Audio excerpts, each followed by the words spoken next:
Right මේකෙදී අපි කතා කරන්න යන්නේ තාපය කියන කොටස. තාපය කියන කොටස ගත්තහම පස්සේ අපිට ප්‍රධානව දැනගන්න ඕන කාරණාවක් තමයි මොකක්ද තාපය කියලා කියන්නේ. වගේම මොකක්ද උෂ්ණත්වය කියලා කියන්නේ. හරි. ඒතර තාපය සහ උෂ්ණත්වය කියන එක ගත්තහම පස්සේ මේ දෙන්න ප්‍රධාන වශයෙන් දෙන්නේ. අපි ශක්තිය ගැන කතා කරනකොට ඔයාලට අවබෝධය ඇති ශක්තිය කියලා කියන්නේ යම් භෞතික රාශියක් ඒ ශක්ති ප්‍රභේදයන් තියෙනවා. මේ ශක්තියක් තවත් ශක්තියක් බවට පරිවර්තනය කිරීමේ හැකියාව තියෙනවා. ඒතර මේ ශක්තිය කියන සාධකයට අයිති වෙන එකක් තමයි අපි තාපය විදිහට ගන්න. එතකොට අපි මෙන්න මෙහෙම කල්පනා කරොත් යම් කිසි පද්ධතියක් තියෙනවා. මේ පද්ධතියට මම පිටින් තාප ශක්තිය සපයනවා. මේක ශක්තියක්. හරි මම තාප ශක්තිය කියලාම කියන්නම්. තාපය සපයනවා. ඒක තාප ශක්තියක්. මේ ශක්තිය සපයනකොට මෙයාගේ ශක්තිය මේ අදාළ වස්තුවේ තියෙන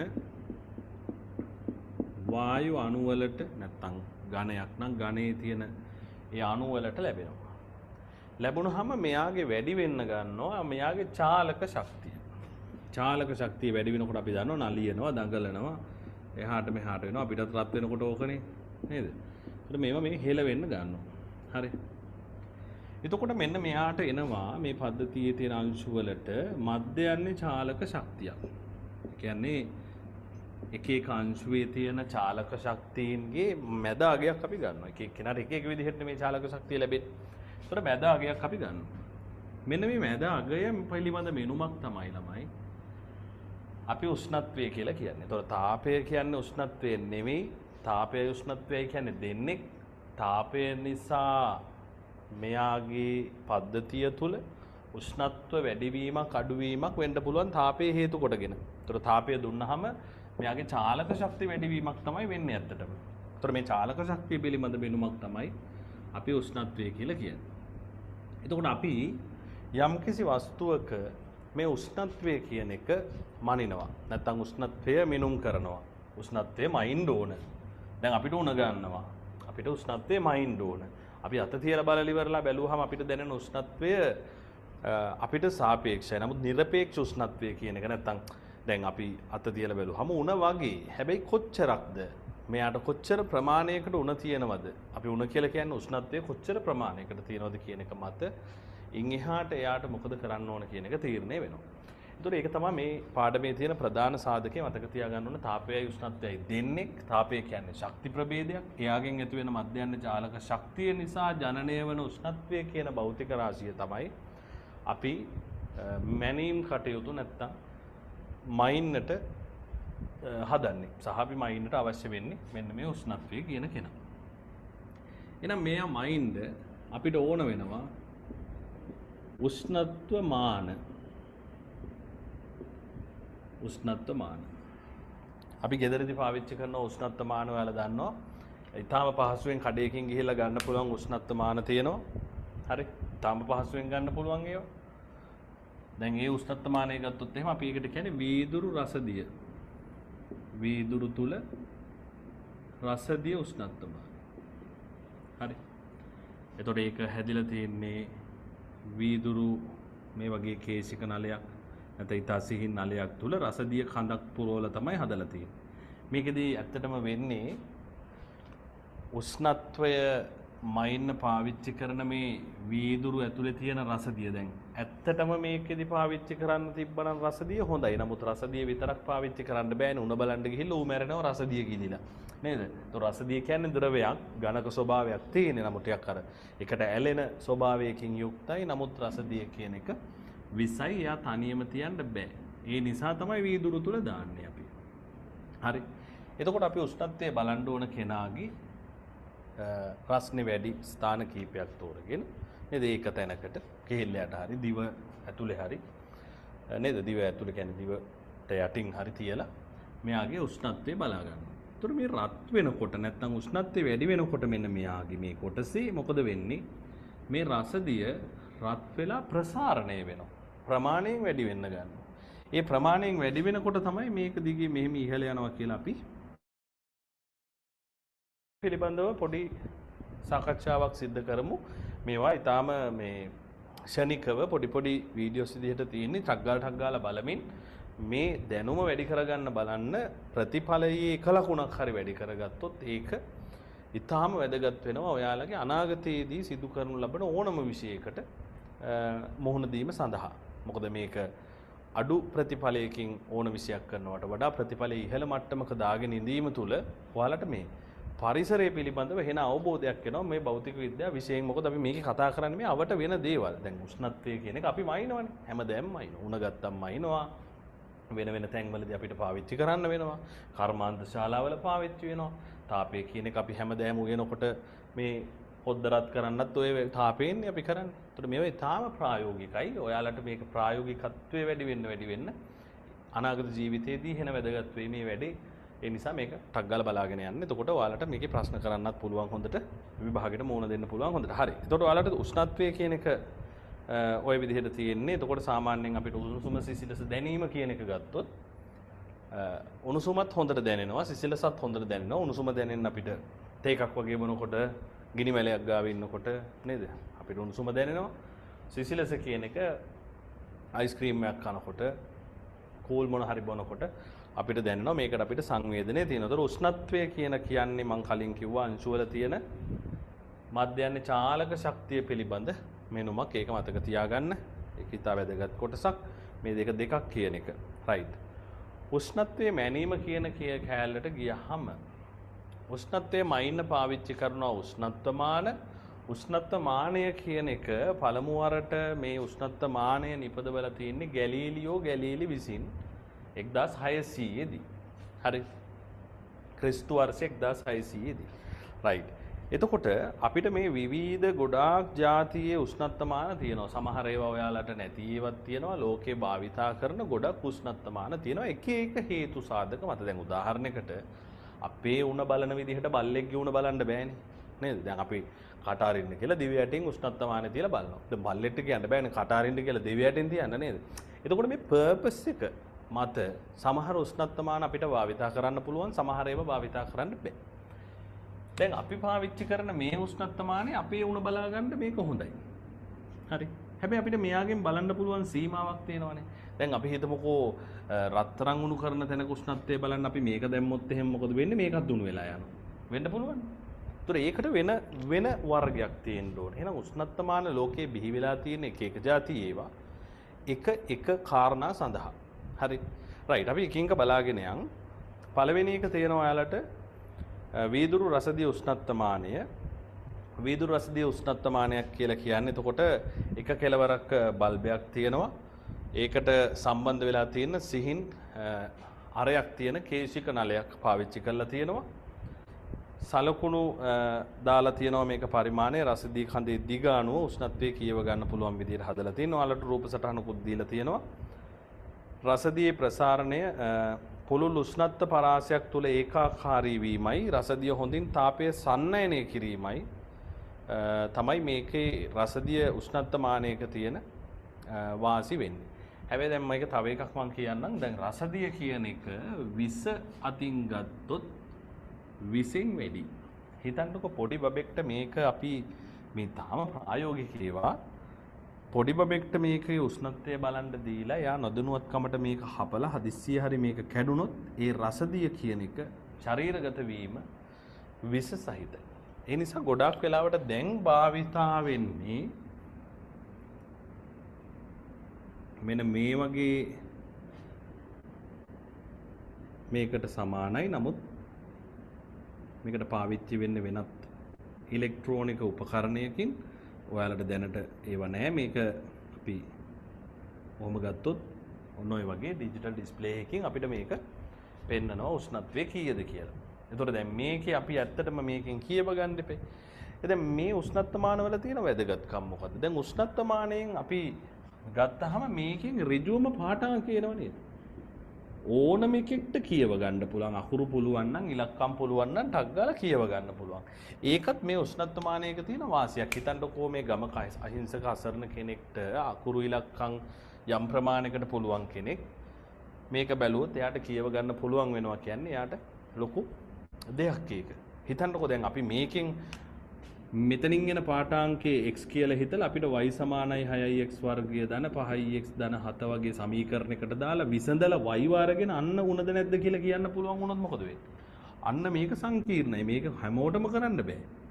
හරි. සමහරට මේක සුළු කරලා ඉවරනකොට ළමයාට උණ හැදිලා වෙන්න ඕන දේවල් වෙලා තියෙන්නේ. එතකොට මෙන්න මේ සරලභාවය කියන එක තමයි මේ උෂ්ණත්වමානයේ තියෙන ඊටාම වැදගත් ගුණේ බවට පත් වෙන්නේ. හරි. රයිට්. එතකොට ඊළඟට අපි කතා කරනවා වීදුරු රසදිය උෂ්ණත්වමානය. වීදුරු මධ්‍යසාර උෂ්ණත්වමානය. මධ්‍යසාර කියන එක ඔයාලා දන්නවනේ. මධ්‍යසාර කියන එක අපි ඔය තාත්තලා බාප්පලා පාවිච්චි කරන මධ්‍යසාර එක නෙමෙයි. මේ මධ්‍යසාර කිව්වහම වර්ග ගොඩක් තියෙනවා. ඔයාලා දැකලා ඇති ඔය ෆ්‍රිජ් වල එහෙම ගහලා තියෙනවා පොඩි මෙන්න මේ වගේ පොඩි මෙහෙම අලවන කෑල්ලක් එක්ක රතු පාට ද්‍රාවණයක් එහෙම දාලා එක එක පාට තියෙනවා. ඔය තියෙන්නේ වීදුරු මධ්‍යසාර එක. හරි. ඒතර මේකෙදි වෙන්නේ වීදුරු මධ්‍යසාර උෂ්ණත්වමානය වීදුරු රසදිය උෂ්ණත්වමානය සාදා ඇති ආකාරයටම තමයි හදලා තියෙන්නේ. මේකේ වෙනස වෙන්නේ උෂ්ණත්වමාන ද්‍රව්‍ය ලෙස රසදිය වෙනුවට මධ්‍යසාර පාවිච්චි කරලා තියෙනවා. කලින් එකේ අපි කතා කරේ පුතේ රසදිය පාවිච්චි කරලානේ. දැන් ඒක මේ විදිහටම හදලා තියෙනවා මධ්‍යසාර දාලා. එතකොට දැන් මේ එකේව දාලා අපිට හදන්න පුළුවන් මේ දෙකේදීම පාවිච්චි වෙන්නේ. එතකොට මධ්‍යසාරත් රත් වෙනකොට ප්‍රසාරණය වෙලා නැත්තම් ප්‍රමාණයෙන් පරිමාවෙන් වැඩි වෙලා මේක ඉහළට යන එක තමයි වෙන්නේ. හරි. මධ්‍යසාර උෂ්ණත්වමානයක් ඍණ 115 ඉඳලා 100 අතර උෂ්ණත්වයක් මැනීමට භාවිත කළ හැකිය. ඍණ 115 ඉඳලා 100ට ටිකක් ලොකු උෂ්ණත්ව පරාසයක් එකක්. නමුත් අරකට සාපේක්ෂව පොඩි. මොකද අනිත් එකේ තිබ්බේ ඍණ 39 ඉඳලා 357ක් වගේ ප්‍රමාණයක්. හරි. ඍණ 39 සිට 357ක් වගේ ප්‍රමාණයක් තිබ්බා. මේක ඍණ 110 ඉඳලා 100ට වගේ තමයි මයින්න පුළුවන්. හරි. ඒතකොට දැන් අපිට උණ බලන්න මේක ප්‍රශ්නයක් නෑ මේ දෙක. නමුත් පරාසය වැඩි වෙන තරමට හොඳයි. වෙනත් දේවල් සඳහා පාවිච්චි කරන්නත් පුළුවන්. රයිට්. එතකොට රසදිය ද්‍රවයක් ලෙස පැවතීම ආදී ගුණ නිසා උෂ්ණත්වමාන ඒකේ උඩ එකනේ. රයිට්. මම මේකත් එක්ක පොඩ්ඩක් කියන්නේ පොතත් එක්ක හේතුව දැන් අපිට පුතේ දැන් A level physics කියන එක ගත්තාම පස්සේ මම උගන්වන්නේ A level physics නේ. එතකොට ඒකේ ගත්තාම ඒකෙත් මේ පාඩම මේ විදිහටම තියෙනවා. දැන් ඔයාලා කතා කරනෝනේ චලිතයේ විදිහටම තියෙනවා. හරිද? එතකොට අපි කතා කරන්නේ චලිතයේදී O level වල මෙච්චරයි නම් A level වල තව චූට්ටක් වැඩි. ඉතාලම ස්වල්පයක්. තාපේ පාඩම එහෙම්ම තියෙනවා. අපි ඒකෙදි චුට්ටක් වැඩිපුර කතා කරනවා. ඒ නිසා මම පොත එක්ක යන්නේ හේතුව මගේ අතින් වැරදිලා වැඩි එකක් කියවුනොත් එහෙම මොකද අපි වැඩි ප්‍රමාණයක් උගන්වන නිසා ඒ කෑල්ල නැති වෙන්න මම පොතත් එක්ක පොඩ්ඩක් යන්නේ. එතකොට මේ ඔයාලට මේ සීමාව තුල මට කියලා දෙන්න පුළුවන් නිසා. ඒතකොට ඉලෙක්ට්‍රොනික විද්‍යාව මේ විදිහටම තියෙනවා. ඒකේ චූට්ටයි වැඩි. A level වලදී පොඩ්ඩක් මේ පොඩි ප්‍රමාණය වැඩි. අනිත් ටික ඒ විදිහටමයි තියෙන්නේ. හරි. ඉලෙක්ට්‍රොනික්ස් උත් මම කියලා දෙන්න. චුම්බක ශේෂ්ත්‍ර තියෙනවා නැත්නම් විද්‍යුත් චුම්බකත්වයේ ඒක නම් ගොඩාක් දුරට සමානයි. පොඩි කොටස් කීපයක් වැඩි වෙලා තියෙනවා. බලය තියෙනවා, කාර්ය ශක්තිය ශවතාවය තියෙනවා. ඒතර මේ පාඩම්, ඒතර ආලෝකය, දෝලන හා තරංග ඔය හැම එකම ඒ විදිහටම තියෙනවා. ඔය ටික ආපහු ගන්නනවා. තව චුට්ටක් පරාසය වැඩි කරනවා. තව පොඩ්ඩක් වැඩි කරනවා. දැන් දෝලන වීඩියෝ එකක් දැම්ම දෝලන වීඩියෝ එක ඔය තියෙන ඔය කන්ටෙන්ට් එක ඔය විදිහටමයි තියෙන්නේ. ඔක කිසිම වෙනසක් නැහැ. ඔය වෙනස් වෙන්න බෑනේ ඇත්තටම. ඔයිට අමතරව තව මාතෘකා දෙකක් විතර දෝලන වල වැඩි. නැත්නම් තුනක් විතර වැඩි තාපේ. ඉතින් ඔය වගේ ඔන්න ඔය තාම පොඩි ප්‍රමාණ වලින් වෙනස් වෙලා තමයි අපි කතා කරන්න ගන්නේ මේ සබ්ජෙක්ට් එක ඊළඟ ස්ටෙප් එකට ගියාම. හරි. රයිට්. එතකොට එථීල් මධ්‍යසාර නැත්නම් එතනෝල් කියන එක ගත්තාම ද්‍රවාංකයේ ඍණ 115 නිසා බිඳුවට වඩා ඉතා පහළ උෂ්ණත්ව මැනීමට මෙයා යෝග්‍යයි. හරි. දැන් හිතන්න මෙයාට සාපේක්ෂව මෙයාගේ පහළ උෂ්ණත්වය ටිකක් පහළට ඇවිල්ලා තියෙන්නේ මොකක් නිසාද? ද්‍රවාංකය නිසා. හරිද? තව ටිකක් උෂ්ණත්වය මොකද වෙන්නේ? ඍණ 110ටත් වඩා අඩු වුණොත් මොකද වෙන්නේ? તો ද්‍රවාංකයට ආව කියන්නේ මොකද වෙන්නේ? මෙයා ද්‍රවයේ ඉඳලා ඝන වෙන්න පුළුවන්. මේ ඝන පැන්නොත් එයා වාෂ්ප වෙන්න පුළුවන්. ඔයාලා දන්නවනේ ඒවා. ඒතර මේ පවතින ශාල සීමාව තුල පදාර්ථයේ අවස්ථා අපි තුනක් කතා කරනවා. ඝන ද්‍රව වායු, ද්‍රව නම් ද්‍රව ඉන්න පරාසය වැඩි වෙන තරමට එයාගේ උපරිම පාඨාංක ප්‍රමාණයක් අපිට ගන්න පුළුවන්. රයිට්. රයිට්. ඔයාලට මේකේ තියෙනවනේ මේ සංඛ්‍යාංක උෂ්ණත්වමාන කියන එක මේ තියෙන්නේ. මම ඉස්සෙල්ලා කිව්වේ. මේක තමයි දැන් පාවිච්චි වෙන්නේ පොඩි දරුවන්ගේ පොඩි බබාලගේ නොතේරෙන අයට ගොඩාක් වෙලාවට කරන්න ලොකුවටම ඉන්නත් පුළුවන්. නමුත් අර පොඩි අය අනුතුදායකයි නොතේරෙන කමට හැපුවොත් එහෙම කියලා පාවිච්චි කරන්නේ ඒකේ සංඛ්‍යාංක උෂ්ණත්වමානය කියන එක. රයිට්. ඉහත සඳහන් කළ උෂ්ණත්වමාන වලට අමතරව වර්තමානයේදී උෂ්ණත්වයේ කෙලින්ම සංඛ්‍යාවක් ලෙස කියවාගත හැකි සංඛ්‍යාංක උෂ්ණත්වමානද බහුලව භාවිතයේ පවතී. මෙම උෂ්ණත්වමානවලදී සෑදීමට උෂ්ණත්වයේ වැඩිවීම නිසා සිදුවන ප්‍රසාරණය වෙනුවට ප්‍රතිරෝධය වැනි උෂ්ණත්වයේ මත රඳා පවතින විද්‍යුත් ගුණයක් භාවිත වේ. එතකොට මේ විද්‍යුත් ගුණයක් නැත්නම් මේ උෂ්ණත්වයත් එක්ක වෙනස් වන ගුණ කියන එක වෙන වැදගත් හේතුව යම් කිසි දෙයක් තිබ්බොත් උෂ්ණත්වයත් එක්ක වෙනස් වෙන්නේ නැති අපිට ඒකෙන් උෂ්ණත්වමානයක් හදන්න බෑ. මොකද දැන් අපි හිතමුකෝ ලී කෑල්ලක් කියලා ලී කෑල්ල කටේ ගහගෙන ඉන්න ඌණ බලන්න. ඒතකොට මෙයා උෂ්ණත්වයත් එක්ක වෙනස් වෙන්නේ නැති නිසා වෙනස් වෙන ප්‍රමාණය අපිට සංවේදී නෑනේ. ඇත්තටම ලීයත් ප්‍රසාරණය වෙන්න පුළුවන්. සංවේදී නැති නිසා අපිට වැඩක් නෑ. ඒ නිසා ඊටාම වැදගත් එකක් තමයි මේ උෂ්ණත්වයට එයා ප්‍රතිචාර දක්වන විදිහ. රයිට්. උෂ්ණත්ව පරිමාණ කියන කොටසට ගියොත් උෂ්ණත්වය මැනීම සඳහා බහුලව උෂ්ණත්ව පරිමාණ 3ක් පාවිච්චි කරනවා. හරි.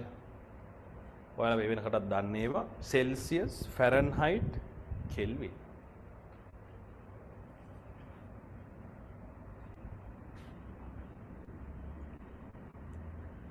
එහෙනම් මේ උෂ්ණත්ව පරිමාණ 3 පිළිබඳව ඉතාම හොඳින් දැනගෙන ඉන්න ඕන. මොනවද මේ පරිමාණ 3? හරි.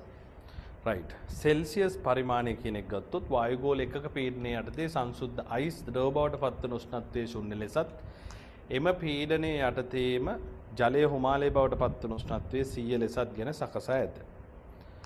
රයිට්.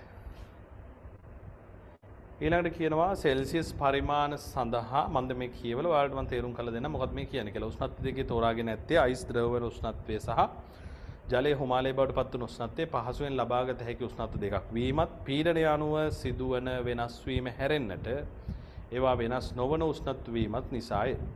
මෙසේ උෂ්ණත්ව පරිමාණයක් සකස් කර ගැනීම සඳහා භාවිත කරන වෙනස් නොවන උෂ්ණත්ව අචල ලක්ෂ ලෙස හැඳින්වේ. රයිට්. දැන් අචල ලක්ෂ කියන එක ගැන කියනකොට අචල ලක්ෂ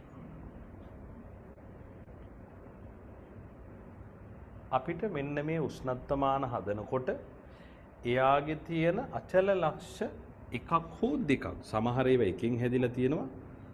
සමහර ඒවා දෙකකින් හැදිලා තියෙනවා. ඒතර අචල ලක්ෂයකදී වෙන්නේ මේ අචල ලක්ෂය ඊටාම නිවැරදිව පහසුවෙන් කියව ගන්න පුළුවන් වෙන්න ඕන. එහෙනම් අපි එක අචල ලක්ෂයක් විදිහට සෙල්සියස් අංශක බිඳුව ගන්නවා. ඒකෙදි මොකද වෙන්නේ? පිරිසිදු අයිස් ජලය බවට පත් වෙන නැත්නම් පිරිසිදු ජලය අයිස් බවට පත් වෙන උෂ්ණත්වය. මොකද්ද පිරිසිදු කියන්නේ? මොනවා හරි දාලා තිබ්බොත් එහෙම මේක මේ උෂ්ණත්වෙදි වෙන්නේ නැහැ. හරි. ඒ නිසා පිරිසිදු වෙන්න ඕන. සෙල්සියස් අංශක 100 ගන්නවා. ඒකෙදි අපි කියනවා පිරිසිදු ජලය ජල වාෂ්ප බවට පත්වන උෂ්ණත්වය. ඔන්න අචල ලක්ෂ දෙකක් තෝරගත්තා. එකක් සෙල්සියස් බිඳුව අනික 100. මේ අතර සමාන කොටස් 100කට බෙදලා තියෙනවා. හරි. ඔන්න සෙල්සියස් පරිමාණය හැදිලා තියෙන්නේ මෙහෙම. එතකොට මේ අචල ලක්ෂ කියන ඒවා පටස් ගාලා හදා ගන්න පුළුවන්. පිරිසිදු අයිස් කැර ටිකක් ගත්තා. දිය වේගෙන යනකොට ඒ උෂ්ණත්වය අපිට බිඳුව කියලා ගන්න පුළුවන්. සෙල්සියස් අංශක 100 වෙනකන් නැත්තම් වතුර එකක් රත් කරනකොට ඒක වාෂ්ප වෙන්න ආරම්භ වෙන මොහොත එයාගේ සෙල්සියස් අංශක 100 මේ පහසුවෙන් හදා ගන්න පුළුවන්. ඒක නිසා තමයි මේවා අචල ලක්ෂ කියන්නේ නිශ්චිතයි. ඒ වගේම පහසුවෙන් යලි හදා ගන්න පුළුවන්. හරි. රයිට්. ෆැරන්හයිට් පරිමාණය. දැන් මේකෙම පිරිසිදු අයිස් ජලය බවට පත් වෙන උෂ්ණත්වය අපි සෙල්සියස් නම් බිඳුව කියලා ගත්තනේ ළමයි. හරි. ෆැරන්හයිට් වල ළමයි මේකම මේ ලක්ෂයම අපි අරන් තියනවා ෆැරන්හයිට් 32යි කියලා. හරි. මෙයා මෙතනදී අපි ගත්ත පිරිසිදු අයිස් ජලයේ බවට පත් වෙන උෂ්ණත්වය 0 සෙල්සියස්. ෆැරන්හයිට් පරිමාණය කියන එකේදී අපි ගන්නවා එයාගේ අගය 32. එච්චරයි. හරි. දැන් ওই සපත්තු තියෙන්නේ, ඇඳුම් තියෙන්නේ. ලංකාවේ අපි ගත්තොත් 32, 33 ඔහොම තියෙනවනේ. පිට රටවල් වල ගත්තොත් සමහර සපත්තුවේ 10, 8 මෙහි 32 කියන්නේ එහෙ 10 වෙන්න පුළුවන්. ඒතර ඇඳුම් වල තියෙනවා UK size එකක්, USA size එක. ඒතර මෙහි අපි අඳින්නේ 32 නම් නැත්නම් 22 නම් UK size එක 12 වෙන්න පුළුවන්, 10 වෙන්න පුළුවන්. ඒතර එකම ප්‍රමාණයේ ඇඳුමට අපි sizes දාලා තියෙනවා එක එක පරිමාණ වලින්. ඒ වගේ සෙල්සියස් පරිමාණය සහ ෆැරන්හයිට් පරිමාණය ওই විදිහට හැදිලා තියෙන්නේ. මෙතන 32යි, මෙතන 212යි. මේ අතර ગેප් එක කොටස් 180කට බෙදලා තියෙනවා. මෙතන බිඳුවේ ඉඳන් 100ට බෙදුවේ 100යි. මෙතන 32 ඉඳලා 212ට බෙදලා තියෙනවා මැද කීයකටද? 180කට. මතක තියාගන්න හරිම ලේසි මේ කරගෙන යන විදිහත් එක්ක ටක් ගාලා පොඩි ස්ටෙප්ස් ටිකක් ඔළුවට දාගන්න ගමන් පොඩි ෂෝට් නෝට් එකක් දාගත්තා නම් විභාගයට යන්න කලින් ගණන් ටිකක් කරලා ඕක බලලා ගියා නම් හරි. හරි. රයිට්. ඒතර ඒ විදිහට තමයි තියෙන්නේ. ඊළඟට කෙල්වින් පරිමාණය. සෙල්සියස් සහ කෙල්වින් කියන මේ ෆැරන්හයිට් කියන මේ දෙන්නට වඩා කෙල්වින්ගේ පොඩි වෙනසක් තියෙනවා. හරි. එයා අපි ඇත්තටම මේ වගේ අචල ලක්ෂ දෙකක් නැතුව තනි එකකට තමයි කතා කරන්නේ. හරි. එක ලක්ෂයයි තියෙන්නේ. බලමුකෝ අපි. සෙල්සියස් සහ ෆැරන්හයිට් පරිමාණවල ශුන්‍ය අගයන් එම පරිමාණ සකස් කළ අයගේ අභිමතය අනුව තෝරාගෙන ඇත. නමුත් පසු කලෙකදී යම් වස්තුවක උෂ්ණත්වයට තිබිය හැකි අවමාගයක් ඇති බව බ්‍රිතාන්‍ය ජාතික විද්‍යාඥයෙකු වන කෙල්වින් සාමිවරයා විසින් පෙන්වා දෙන ලදී. මෙම උෂ්ණත්වය නිරපේක්ෂ ශුන්‍ය ලෙස හැඳින්වේ. වස්තුවක උෂ්ණත්වය යනු එම වස්තුව සෑදී ඇති අංශුවල මධ්‍යන චාලක ශක්තිය පිළිබඳ මෙනුමක් බැවින් අංශුවල චාලක ශක්තිය අඩු වන විට වස්තුවේ උෂ්ණත්වය අඩු වේ. යම් වස්තුවක ඇති සියලු අංශුන් වල චාලක ශක්තිය ශුන්‍ය වූ විට එම වස්තුවේ උෂ්ණත්වය නිරපේක්ෂ ශුන්‍ය බවට පත් වේ. එහි උෂ්ණත්වයේ මාගයට වඩා අඩු කළ නොහැකියි. එම උෂ්ණත්වය සෙල්සියස් පරිමාණයෙන් ඍණ 273.15යි. එතකොට කෙල්වින්ගේ බිඳුවට එනකොට සෙල්සියස් අගය කීයද? ඍණ 273.15. එහෙනම් සෙල්සියස්ගේ බිඳුවට එනකොට කෙල්වින්ගේ අගය මොකද වෙන්න ඕන? 273.15ක් වෙන්න ඉපේ නේද? මෙයා බිඳුවේදී මෙයා ඍණ 273.15 නම් මෙයා බිඳුවට එනකොට මෙයත් ඒ විදිහටම වැඩි වෙවි යවිලා එයාගේ අගය මෙයාගේ ප්‍රමාණීය ධනාගය බවට පත් වෙන්න ඕන. හරි. ඔත් නිකන් මතක තියාගන්න. රයිට්. කෙල්වින් පරිමාණය සකස් කර ඇත්තේ මේ පරිමාණයේ ශුන්‍ය, ඒ කියන්නේ නිරපේක්ෂ ශුන්‍ය වන ලෙසය. නමුත් මෙහිදී කෙල්වින් එකක උෂ්ණත්ව පරාසය සෙල්සියස් අංශක එකක උෂ්ණත්ව පරාසයට සමාන බව. ඒ කියන්නේ උෂ්ණත්ව පරාස දෙක සමානයි. උදාහරණයකට අපි මෙහෙම ගත්තොත් මෙතනින් ගමු සෙල්සියස් 0යි කියලා කියන්නේ උඩ ගමු සෙල්සියස් මේ කෙල්වින් වලින් 273.15යි. සෙල්සියස් වලින් 10 ගත්තොත් කෙල්වින් වලින් 283.15යි. අපි ගමු 100. එතකොට මෙයා 273.15 නම් මෙයා 373.15යි. එතකොට මේ ગેප් එක ළමයි. මේ දෙන්න අතරත් 100යි, මේ දෙන්න අතර 10යි, මේ දෙන්න අතරත් 10යි, මේ දෙන්න අතර 100 නම් මේ දෙන්න අතරත් 100යි. මේ වෙනස, මේ ગેප් එක කියන එක, මේ අන්තරය සමානයි. සෙල්සියස් එකක් වැඩි කරත් එකයි, කෙල්වින් එකක් වැඩි කරා කිව්වත් එකයි. සෙල්සියස් එකක් වැඩි කරනකොට කෙල්විනුත් එකක් වැඩි වෙනවා. හැබැයි ෆැරන්හයිට් වල එහෙම වෙන්නේ. එයා පොඩ්ඩක් වෙනස්. හරි. රයිට්. එතකොට අපි සම්මතයක් විදිහට පාවිච්චි කරන්නේ මොකද්ද මේ තුනේ? සෙල්සියස්ද, ෆැරන්හයිට්ද, කෙල්වින්ද? මෙන්න මෙයා තමයි අපි සම්මතයක් විදිහට ගන්න. ඒක O level A level කියලා නෑ, මුළු ලෝකෙටම සම්මතයක්. නිරපේක්ෂ උෂ්ණත්වයේම ඉන්න නැත්නම් කෙල්වින් කියන එක ලෝක සම්මතයක් විදිහට අන්තර්ජාතික ඒකකයක් විදිහට පාවිච්චි කරනවා අපි උෂ්ණත්වයේ. රයිට්. ඊළඟට සෙල්සියස් සහ කෙල්වින් උෂ්ණත්ව පරිමාණ අතර සම්බන්ධතාවය කියලා එකක් අපි දැන් මේ කියපු එකම තමයි තියෙන්නේ. කොහොමද සම්බන්ධ වෙන්නේ මේවත් එක්ක කියලා. එතකොට අපි මෙන්න මේකෙදී ඔයාලට මෙන්න මේ O level නේ, මේ කෑල්ල නෑ. හරිද? මේ කැල කලින් එකේ පෙන්නලා තියෙනවා 273.1.5 කියලා. නමුත් අපි සෙල්සියස් පරිමාණය කෙල්වින් බවට පත් කරනකොට එකතු කරන්නේ කීයක්ද? 273යි. හරිනේ? අර 1.5 කැල්ල අමතක කරලා 273යි එකතු කරන්නේ. හරි? රයිට්. ඒ නිසා සෙල්සියස් වලින් මනින ලද උෂ්ණත්වයක් කෙල්වින් බවට දැක්වීම සඳහා කළ යුත්තේ 273ක් එකතු කිරීම පමණි. හරි.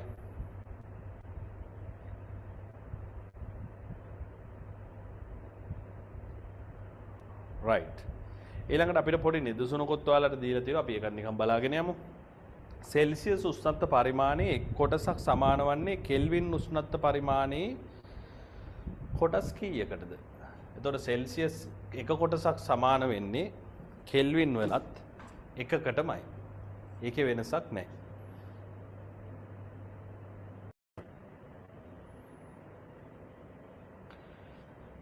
රයිට්. එතකොට අපි මේ උෂ්ණත්ව පරිමාණ තුنين කොයි විදිහටද වෙනස් වෙන්නේ කියන එක අපි කතා කරා. සෙල්සියස් එකක් විතර කෙල්වින් කරන්න 273ක් එකතු කරන්න ඕන. අපි දැන් කතා කරගෙන හිටියේ උෂ්ණත්ව පරාස අන්තරය ගත්තොත් සෙල්සියස් එකක උෂ්ණත්ව අන්තරයක් නැත්නම් මේක එක ඒකකයක වෙනසක් කියන්නේ කෙල්වින් වලත් මතක තියාගන්න එක ඒකකයයි වෙනස් වෙන්නේ. සෙල්සියස් වලින් දී ඇති අගයක් කෙල්වින් දැක්වීමට කළ යුත්තේ කුමක්ද? 273ක් එකතු කරන්න ඕන. 273ක් එකතු කරාම හරි. ඊළඟට සෙල්සියස් 50 යන අගය කෙල්වින් වලින් දක්වන්න. 273ට එකතු කරන්න 50ක් 323යි. රයිට්. ඊළඟට කියනවා කෙල්වින් වලින් දී ඇති අගයක් සෙල්සියස් වලින් දැක්වීමට කුමක් කළ යුතුද? එතකොට සෙල්සියස් කෙල්වින් කරන්න 273ක් එකතු කරනවා නම් කෙල්වින් සෙල්සියස් කරන්න 273ක් මොනා කරන්න ඕනද? අඩු කරලා දැම්මා නම් හරි. 373යි කෙල්වින් යන අගය සෙල්සියස් වලින් දක්වන්නේ. 373න් 273ක් අඩු කරන්න. එතකොට එන්නේ උත්තරේ 100යි.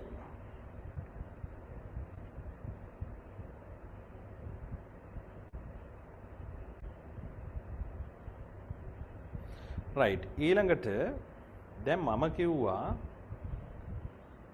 කලින්ම තාපය කියන්නේ එකක්, උෂ්ණත්වය කියන්නේ වෙන එකක්.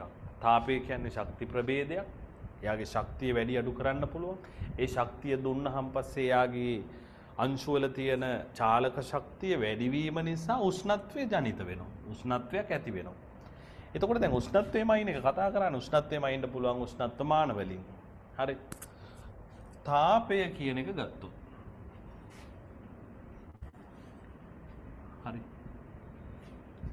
තාපය කියන එක ගත්තොත් තාපය කියන එක යම් වස්තුවක ඉඳලා තවත් වස්තුවකට ගමන් කිරීම සිද්ධ වෙන්නේ. හරි. ශක්ති ප්‍රභේදයක් නේ. එතකොට ගමන් කිරීම සිද්ධ වෙන්නේ උෂ්ණත්වය වැඩි වස්තුවේ සිට උෂ්ණත්වය අඩු වස්තුවට. උෂ්ණත්වය වැඩි කෙනාගේ ඉඳලා උෂ්ණත්වය අඩු කෙනාට තමයි තාපය ගමන් කිරීම සිද්ධ වෙන්නේ. හැබැයි මතක තියාගන්න උෂ්ණත්වය කොහෙවත් ගමන් කරන්නේ නැහැ. උෂ්ණත්වය ගමන් කරන්නේ නැත. තාප ශක්තිය ගමන් කරන කොහෙන්නම් කොහෙද උෂ්ණත්වය වැඩි කෙනාගෙන් අඩු කෙනාට. අපි දන්නවා උස තැනකින් ඉඳන් පහළ තැනකට තමයි ද්‍රව ගලන් යන්නේ. නේද? ඒතර විභවය වැඩි තැන ඉඳලා අඩු තැනට ධාරාව ගලන් යනවා. ඒ වගේ උෂ්ණත්වය වැඩි තැන සිට අඩු තැනට ගලාගෙන යනවා කවුද? තාප ශක්තිය. රයිට්. තාපය කියන කොටසේ ගියහම අපි යම් කිසි භාජනයක් රත් කරොත් ඒ රත් කරන්න අපි ලබා දෙන උඳුන හෝ හීටරය හෝ මගින් ලබා දෙන තාපය අර භාජනයට යනවා. අපි ඕකට කියනවා තාපය ගලා යාම නැත්නම් තාප සංක්‍රමණය කියලා. සංක්‍රාමණය නැත්නම් සංක්‍රමණය. තාපය ගමන් කිරීම කියන එක යටතේ මම මෙහෙම කෑල්ලක් කියනවා. දැන් අපි ටිකක් දැන් මේක මේ පොඩ්ඩක් වෙනස් කරලා කියන්නේ. දැන් ඕකේ තියෙන මේකම නැතුව අපි පොඩ්ඩක් ඒ කියන්නේ මේ අර්ථය එක වෙන්න තේරෙන්න එකක් කිව්වොත් ಜಾති දෙකක වස්තු දෙකක් ඉන්නවා. හරි. මුන් දෙන්න ඉන්නේ උෂ්ණත්ව දෙකක. හරි. දැන් ඔයාලා දන්නවනේ උෂ්ණත්වයේ වැඩි කෙනාගේ සිට අඩු කෙනා දක්වා මොකද වෙන්නේ? තාපය ගලාගෙන යනවා. මෙයාගේ උෂ්ණත්වය වැඩි, මෙයාගේ උෂ්ණත්වය අඩුයි. තාපය මෙහෙට ගලන් යනකොට මෙයාගේ උෂ්ණත්වය වැඩි වෙන්න ගන්නවා, මෙයාගේ උෂ්ණත්වය පහළ යන්න ගන්නවා. ඇයි? දැන් සල්ලි වැඩි කෙනෙකුයි අඩු කෙනෙකුයි ඉන්නවා. වැඩි කෙනා අඩු කෙනාට දෙනවා. ටික ටික වැඩි එකාගේ අඩු වෙනවා, අඩු එකාගේ වැඩි වෙනවා. වැඩි එකාගේ සල්ලි අඩු වෙනවා, අඩු එකාගේ සල්ලි වැඩි වෙලා දෙන්න එක ගානකට ආවහම හරි. අපි කියනවා තාප සමතුලිතයි කියලා. මේ දෙන්නගේ උෂ්ණත්වය එකිනෙක මොනවා වෙනවද? සමාන වෙනවා. හරිද? ඔන්න ඔකට කියනවා අපි තාප සමතුලිතතාවයක් කියලා. හරිද? රයිට්. එතකොට මේකේ ප්‍රධානව මතක තියාගන්න තියෙන ඒවා විදිහට උෂ්ණත්වයේ වැඩි වස්තුවක සිට උෂ්ණත්වයේ අඩු වස්තුවකට තාපය සංක්‍රමණය වෙනවා. උෂ්ණත්වයේ අඩු වස්තුවේ උෂ්ණත්වය ඉහළ යන්න ගන්නවා ඒක නිසා. උෂ්ණත්වයේ වැඩි වස්තුවේ උෂ්ණත්වය පහළ යන්න ගන්නවා මේක නිසා. හරි. දැන් මෙන්න මෙහෙම එකක් මං කිව්වොත්.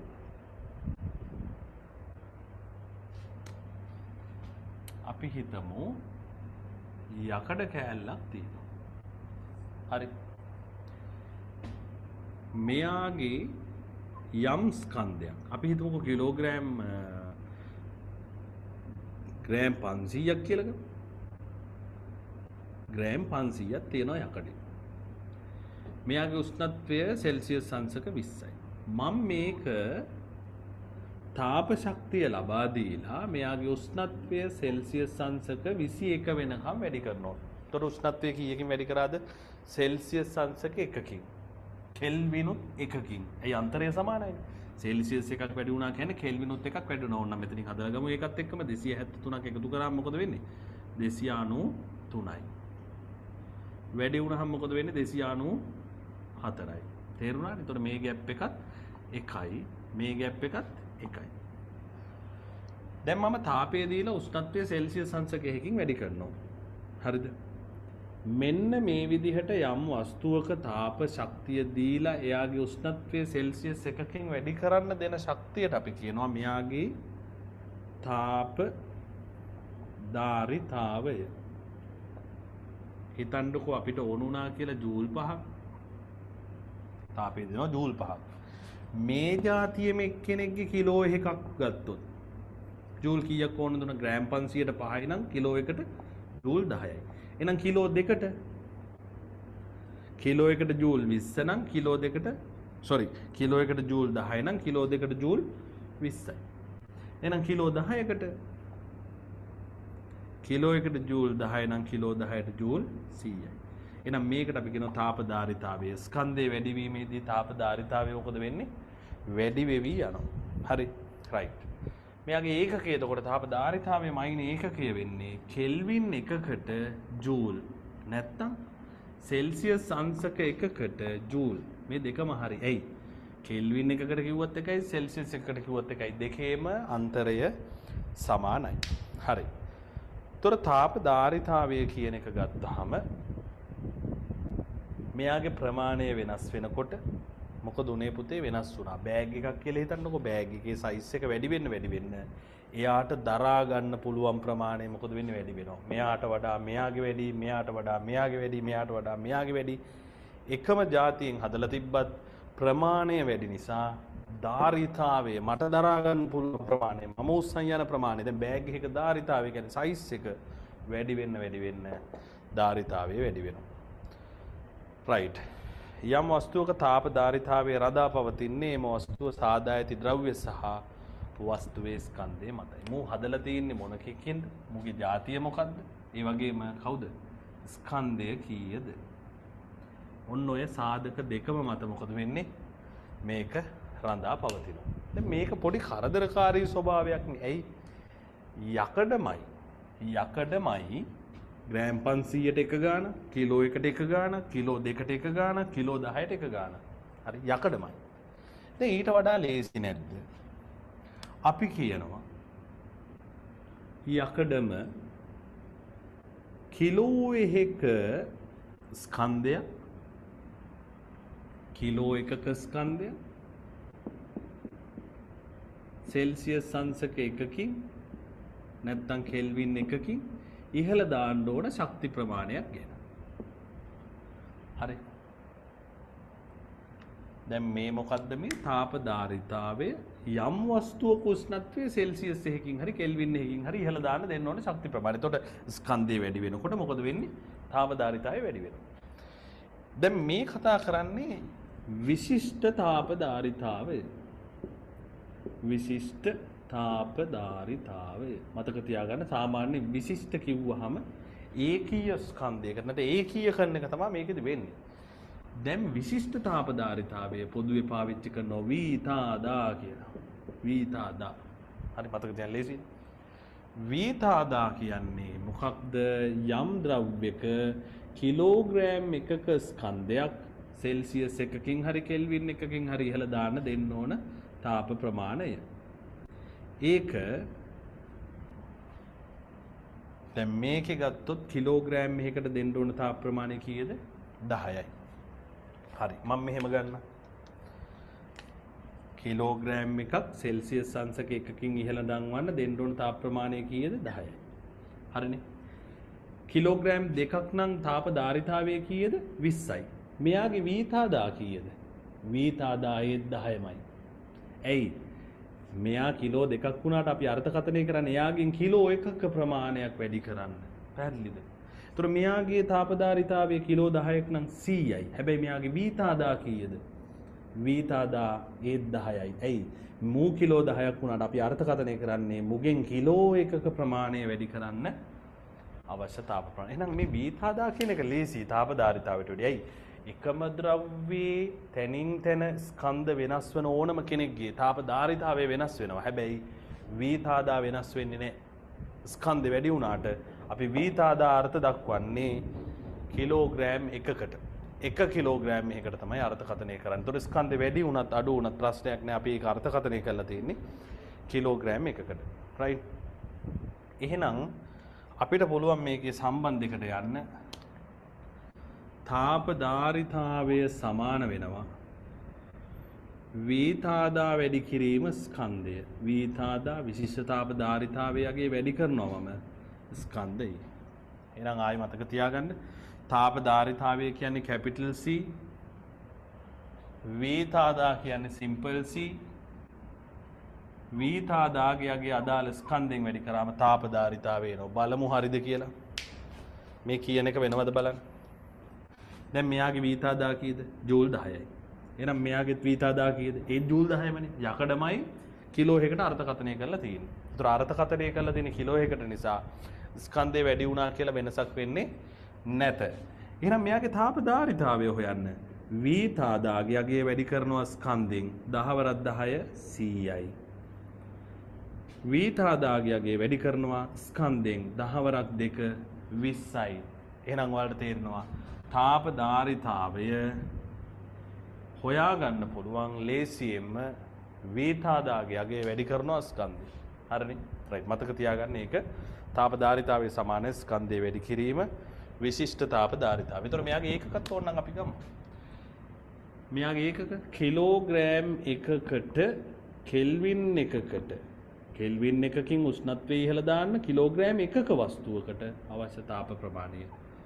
JKG ඍණ 1 K ඍණ 1. ඕනනම් අපිට පාවිච්චි කරන්න පුළුවන් තව එකක් මොකද්ද? JKG ඍණ 1 C ඍණ 1. මතකයි නේද? ඔය දෙක ඍණ 1 තියෙනවා. C ඍණ 1 උනත් K ඍණ 1 උනත් ප්‍රශ්නයක් නැහැ.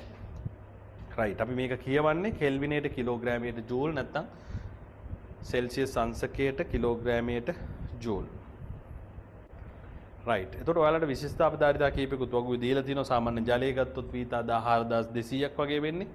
අයිස් 2100යි. භූමි තෙල් 2140යි. යකඩ වගේ එකක් ගත්තොත් 460යි. නේද? මේකෙන් කියවෙන්නේ දැන් ජලයේ වීතාදා කියන්නේ මොකද්ද? ජලයේ කිලෝ එක 1 සෙල්සියස් එකකින් ඉහළ නංවන්න ජූල් 4200ක් දෙන්න ඕනේ. හැබැයි යකඩ කිලෝ එකක උෂ්ණත්වය සෙල්සියස් එකකින් නංවන්න එච්චර දෙන්න ඕනේ නැහැ. 460යි දෙන්න ඕනේ. ඊයම් වගේ ගත්තොත් පටගාලා රත් වෙනවා. ඇයි?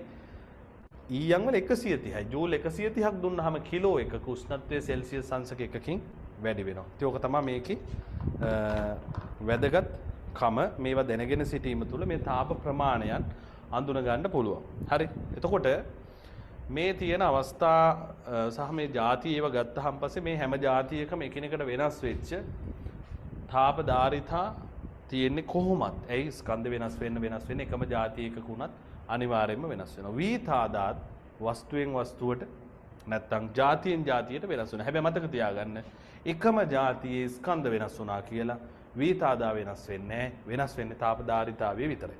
රයිට්. අපි ඊළඟට යමු තාප ප්‍රමාණය සෙවීම කියන කොටසට. තාප ප්‍රමාණය සෙවීම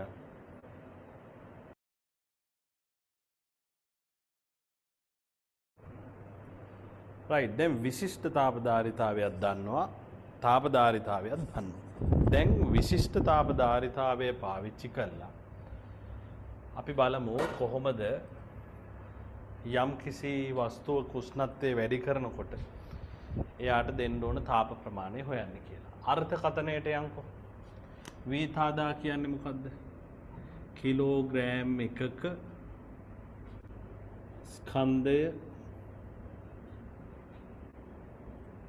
1 සෙල්සියස් අංශක වලින් ඉහළ දැමීමට අවශ්‍ය තාප ප්‍රමාණය. කවුද? වීතාදා. කිලෝග්‍රෑම් එකක ස්කන්ධයක් සෙල්සියස් 1කින් ඉහළ දාන්න ඕන තාප ප්‍රමාණය. අපි ඒකට කියනවා සිම්පල් C කියලා. දැන් මම ගන්නවා M ස්කන්ධයක්. කිලෝග්‍රෑම් M ප්‍රමාණයක්. ස්කන්ධයක් සෙල්සියස් අංශක 1කින් ඉහළ දාන්න අවශ්‍ය තාප ප්‍රමාණය. එහෙනම් ළමයි කිලෝ එකකට C නම් කිලෝ M ප්‍රමාණයකට ගන්න මොකද කරන්න ඕන? C ගියගේ M ගෙන් වැඩි කරනවා. හරි. එහෙනම් M වතාවක් C. දැන් මම ආපහු ගන්නවා කිලෝග්‍රෑම් එකක ස්කන්ධය සෙල්සියස් අංශක තීටා ප්‍රමාණයකින් ඉහළ නැංවීමට අවශ්‍ය තාප ප්‍රමාණය. සෙල්සියස් අංශක 1කින් ඉහළ දාන්න MC නම් තීට ප්‍රමාණයකින් ඉහළ දාන්න මේක මම වැඩි කරන්න ඕන කාගෙන්ද? තීටගෙන්. එහෙනම් අවශ්‍ය තාප ප්‍රමාණය Q කියලා ගත්තොත් ඒක සමාන වෙන්න ඕන MC තීටාට. ඔන්න මතක තියාගන්න. ඊටාම වැදගත් සමීකරණයක්. A level වලට එනකොටත් වෙනස් වෙන්නේ නැහැ. ඊටාම වැදගත්. Q සමානයි MC තීටා.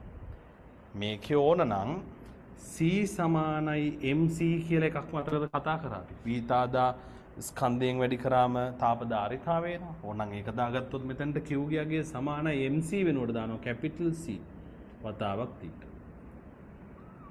හරි. වීතාදා දුන්නොත් MC තීටා, තාපධාරිතාවය දුන්නොත් C තීටා. දෙකම දැන් මතකයි ඔයාලට. ඊටාම සරල සමීකරණ දෙකක්.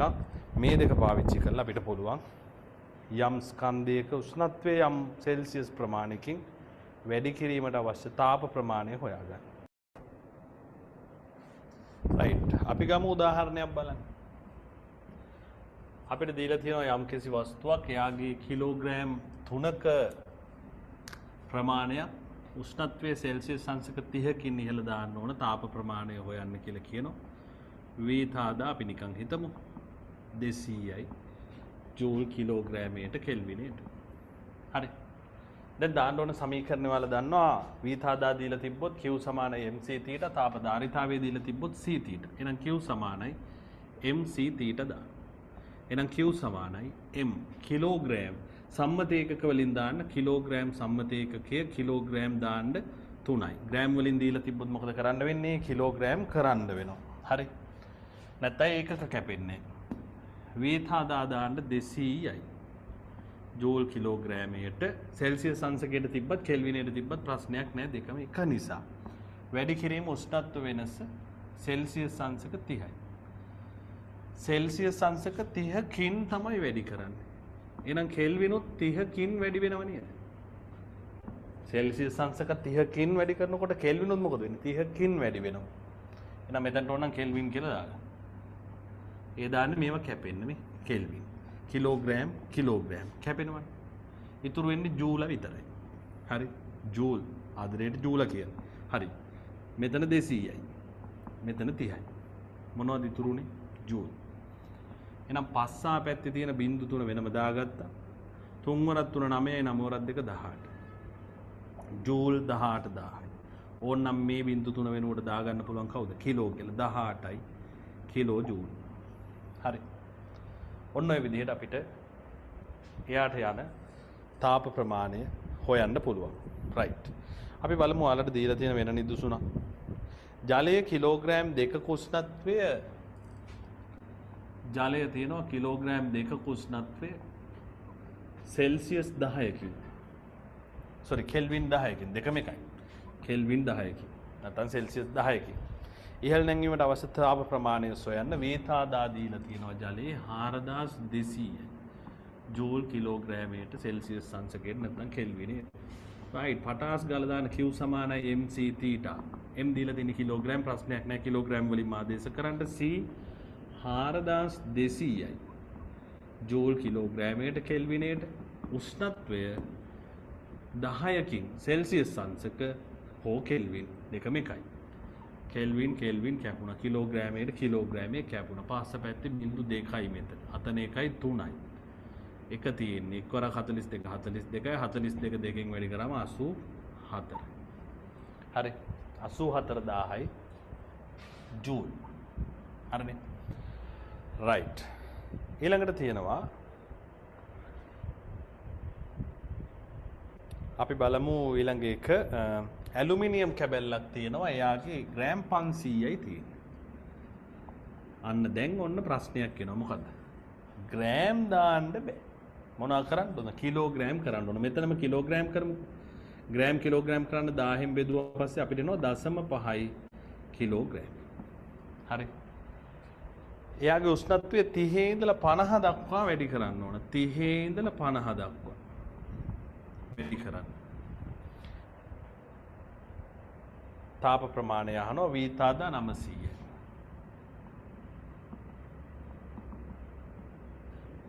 ජූල් කිලෝග්‍රෑමයට කෙල්විනයට ඒකක. හරි. රයිට්. ඒ හරි පේන්නේ නේ. වීතාද 900.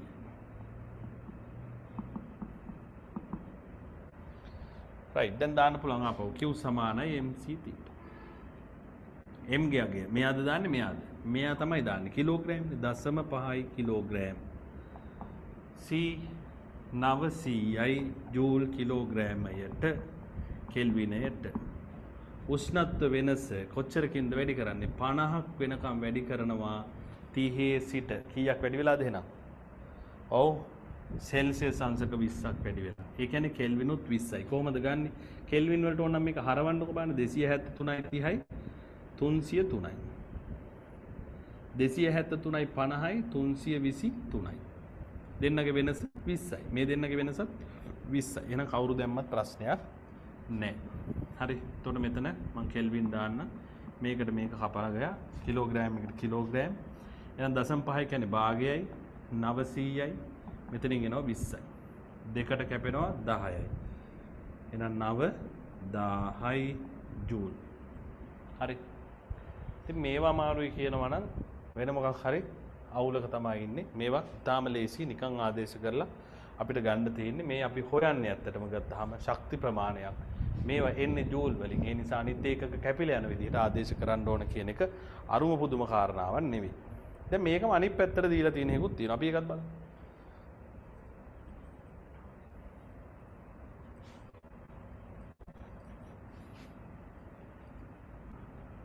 දැන් කලින් තාපය බැයිද, දෝලන බැයිද, ඉලෙක්ට්‍රොනික්ස් බැයිද මුකුත් අදාළ නැහැ. මේ දවස් ටිකේ මේ දින ටික පොඩ්ඩක් බලාගෙන යන්න, හොඳට ගණන් කරන්න. කොච්චර හොඳට වැඩ කරපු කෙනෙක් වුණත් අවසාන කාලය මාර වැදගත්. අවසාන කාලයේ වැඩ කළ යුතුමයි. වැඩ කරලා ඉන්න කෙනෙක් මේ කාලේ වැඩ නොකරොත් ඒක යාගේ ප්‍රතිඵල අඩු වීමට අනිවාර්යයෙන්ම බලපාන. වැඩ නොකර ඉන්න කෙනෙක් වුණත් මේ කාලේ වැඩ කරොත් එයාගේ ප්‍රතිඵල ඉහළ යෑමට ඒක ඍජුවම බලපානවා. කියන්නේ අවසාන කාලය කියන එක ඉතාම වැදගත් පුතේ. අවසාන කාලයේ වැඩ කිරීම නොකිරීම මත තමයි මේ සියලු දේවල් තීරණය වෙන්නේ. නිසා මේ කාලය ඉතාම හොඳින්. හරි. දැන් අපිත් මේ වැඩ රාශියක් තියෙද්දි ඔයාලා වෙනුවෙන් යම් වෙලාවක් වෙන් කරලා මේ ටික කියලා දෙනවා. හරි. මේ කලින් ගන්නපු එකක්. මොකුත් නෙමෙයි මේ කරන ටිකක් තමයි දාන්නේ. හරි. මේ අවුරුද්දට කරලා දානවා. ඒ දාන්නේ ඇයි? සමස්තව ඔයාලා ඔක්කොගෙම ප්‍රතිඵල ඉහළ යනවා කියලා කියන්නේ ඔයාලා හැමෝම බුද්ධිමත් වෙනවා. එතකොට අනාගතයේ ඔයාලා හැමෝම බුද්ධිමත් විදිහට තමයි එළියට එන්නේ. පැහැදිලිද? එහෙම නැති වුණාම වෙන්නේ මොකක්ද? ගොඩක් දේවල් තේරුම් ගන්න අපහසු වෙනවා. මොකද Tamanට අදාළ කාලය තුල තියෙන දේවල් Taman තේරුම් අරගෙන නැහැ. එතකොට අපි කියන්නේ ඔය 11 වසරට ආවට 9 වසරේ මානසිකත්වයක් තියෙනවා. පැහැදිලිද? තව ලොකු වෙන්න. ඒතර මානසිකත්වය අතින් පොඩි. ඒ නිසා Tamanට මේ වයසේදී තියෙන දේවල් තේරුම් ගන්න බලන්න. මේවා හරි ලස්සනයි. විභාගයේ වෙනුවෙන්ම නෙවෙයි කියමුකෝ. අපිත් ඒකක් හදන්න යනවා. වතුර එකක් උතුරවනවා. අන්න අපිට මෙවිලා පේනවා දැන්. විශිෂ්ට තාපධාරීතාවයේ එක්ක උෂ්ණත්ව වෙනස එක්ක කොහොමද මේ දේවල් යන්නේ? පැහැදිලිද? එතකොට අපි මේ කතා කරන විදිහට ප්‍රායෝගික ජීවිතේ වෙන්නේ නැති බවත් තේරෙනවා. මොකද ගෑස් එක දාලා වතුර කරත් කරනකොට ඒ ගෑස් එකකින් එන තාපය ඔක්කොම වතුර එකට උරා ගන්නවා වෙනුවට එළියටත් පොඩ්ඩක් යනවා. ඒකනේ අපි ගෑස් එක ළඟ ඉන්නකොට පොඩ්ඩක් තාපය දැනෙන්නේ. ඒතර අපෙත් ඇඟ ටිකක් රත් වෙන්න ගන්නවා. වැඩි ළඟට වෙලා ඉන්න එපා ඒ නිසා. ඒතර මේ දේවල් ප්‍රායෝගිකත්වයට මුල් තැන දීලා ජීවිතය වෙනුවෙන් ඉගෙන ගන්න කියලා මම කියනවා. ඒක ගොඩක් වැදගත් වෙයි අනාගතය සඳහා. රයිට්. අපිට කියලා තියෙන මේ කාරණාවට යම් බලන්න. සෙල්සියස් අංශක 30ක උෂ්ණත්වයක ඇති තඹ කිලෝග්‍රෑම් 2කට. ඔන්න සෙල්සියස් අංශක 30ක උෂ්ණත්වයක තියෙන්නේ තඹ කිලෝග්‍රෑම් 2ක්. 20000ක තාප ප්‍රමාණයක් ලබා දුන් විට අපි දෙනවා ජූල් 20000. දුන්නහම අවසාන උෂ්ණත්වය කොච්චරද කියලා අහනවා. තඹවල වීතාදා 400යි. 400. රයිට්. මේක රත් කරලා කොච්චර උෂ්ණත්වයකට එනවද කියලා අහන්න. එහෙනම් දාන්න තියෙන සමීකරණය Q = mc θ. θට දාන්නේ උෂ්ණත්ව වෙනස. උෂ්ණත්ව වෙනස. එහෙනම් Q ගියාගේ කීයද පුතේ? 20000යි. ජූල්නේ තියෙන්නේ. හරි. ඒකකේ එහෙමයි. M ගියාගේ කිලෝග්‍රෑම් වලින් දාන්න කිලෝග්‍රෑම් 2යි. වීතාදා 400යි. ජූල් කිලෝග්‍රෑමයට සෙල්සියස් අංශකයට.